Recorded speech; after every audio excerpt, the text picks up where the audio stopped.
Derrière ses façades riches et son succès touristique, Strasbourg n'est pourtant pas tout à fait la carte postale qu'elle pensait. Avec ses 26% de pauvreté, un chiffre probablement en deçà de la réalité de 2026, notre ville est l'une des plus pauvres de France. De leur côté, les prix n'ont cessé d'augmenter ces dernières années, avec notamment l'inflation en 2022 et en 2023, qui a contribué à l'augmentation de 23% des prix de l'alimentation, de 36% des prix de l'énergie et de 15% des prix des loyers. Alors que de plus en plus de personnes finissent à découvert chaque mois comment est-ce que les candidates et les candidats ont amélioré le pouvoir d'achat des Strasbourgeoises et des Strasbourgeois. Je développerai la mise en place de conciergeries solidaires dans les quartiers de Strasbourg. Ça permet d'avoir accès à nombre de services et aussi à du matériel partagé à petit prix. Et puis, ça crée aussi une dynamique de quartier et du lien social entre les habitants. Je m'engage aussi à ce que Strasbourg soit la ville du zéro non-recours, c'est-à-dire que chacune et chacun puisse avoir accès à ses droits. Pour cela, c'est l'implantation de nouvelles maisons de services, notamment à l'Elzo ou à Königshofen, mais c'est aussi le fait d'aller vers les publics les plus précaires pour leur permettre d'accéder aux aides auxquelles ils ont droit. Et puis, je mettrai en place une tarification sociale et progressive de l'eau, c'est-à-dire que les premiers mètres cubes seront gratuits et par contre, pour les gros consommateurs, nous appliquerons une tarification progressive. Le premier levier, c'est le gel de la fiscalité sur le prochain mandat. On a eu plus de 25% de taxes foncières et aujourd'hui, il faut redonner de l'oxygène à la fois aux particuliers, mais aussi aux professionnels. Le deuxième levier, c'est le forfait stationnement universel à 15 € par mois pour tous les habitants, pour tous les professionnels, libéraux, salariés, artisans, commerçants, et aussi, parce que c'est important, pour les cadres des associations, pour ne pas dissuader le bénévolat. Enfin, c'est refuser les gratuités généralisées. Moi, ce que je veux, c'est que l'argent public il permette d'aider vraiment ceux qui en ont besoin et de maintenir le service public. Donc éviter le saupoudrage et faire en sorte d'aider encore plus efficacement ceux qui sont dans des véritables situations de difficulté. On a vu que durant ce dernier mandat, il y a eu plus de 25% d'augmentation de la taxe foncière. Donc moi, l'objectif, c'est déjà de geler cette taxe foncière et à terme, même j'espère en courant du mandat, baisser la taxe foncière, ce qui permettra aux Strasbourgeois d'avoir un peu plus de pouvoir d'achat. La seconde mesure, c'est, on a vu aussi durant cette mandature qu'il y a eu plus de 167% d'augmentation des tarifs de stationnement. C'est un point noir pour Strasbourg. Donc idem, je veux faire un plan de stationnement concerté aussi avec les commerçants parce qu'ils sont aussi impactés par cette augmentation du tarif de stationnement et revenir à la gratuité, notamment entre midi et 2, c'était une bonne mesure, je pense qu'il faut la remettre en œuvre. Je pense aussi même à la gratuité le samedi pour faire revenir les gens à dépenser et à même profiter de Strasbourg.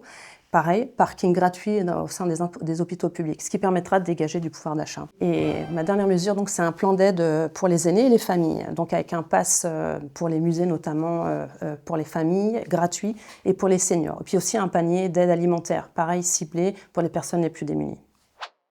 Tout coûte de plus en plus cher. Notre famille politique défend une conviction simple. Tout ce qui est essentiel à la vie ne doit pas être traité comme une marchandise, mais garanti comme un service public. Notre projet vise donc à la démarchandisation des biens communs, afin de protéger le pouvoir de vivre de toutes et tous. Agir sur le logement est le nerf de la guerre, parce que c'est le premier poste de dépense des ménages strasbourgeois. C'est pour ça que nous en avons fait notre priorité, avec la mise en place de l'encadrement des loyers, la lutte contre les plateformes de type Airbnb, et le développement du logement social. Nous agissons aussi sur l'eau grâce à la gratuité des 30 premiers mètres cubes d'eau par an. Cette mesure permettra de diviser par 2 la facture d'eau pour les ménages. Nous souhaitons également mettre en place une véritable tarification sociale avec un premier palier à 0 €. Cela permettra de garantir l'accès universel aux services publics. Enfin, à partir de la rentrée 2026, nous mettrons en place la gratuité des fournitures scolaires pour alléger les budgets des ménages et pour garantir l'égalité dès l'école.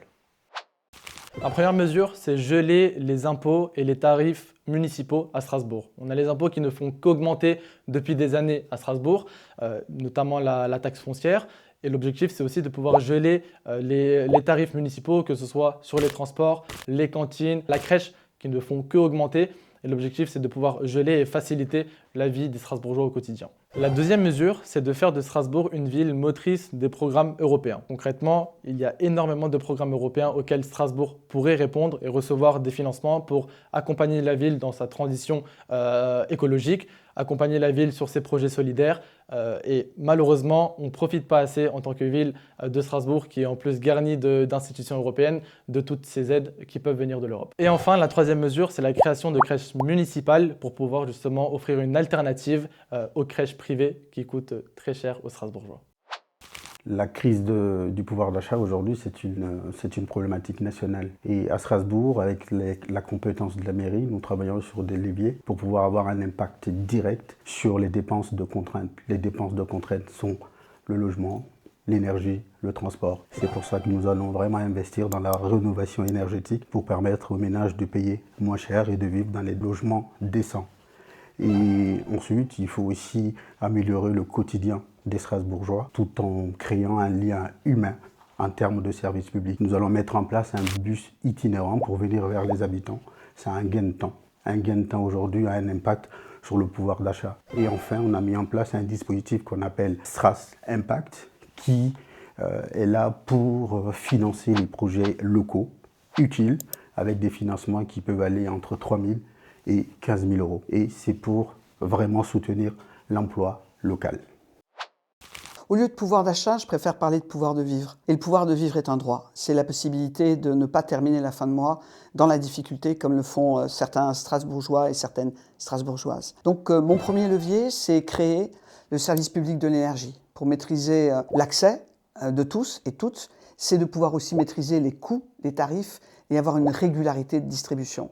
La deuxième chose, c'est de pouvoir distribuer gratuitement les 15 premiers mètres cubes d'eau qui sont consommés par une famille, par une personne. Et puis c'est la gratuité des fournitures scolaires à la rentrée qui impacte lourdement le budget des familles avec enfants.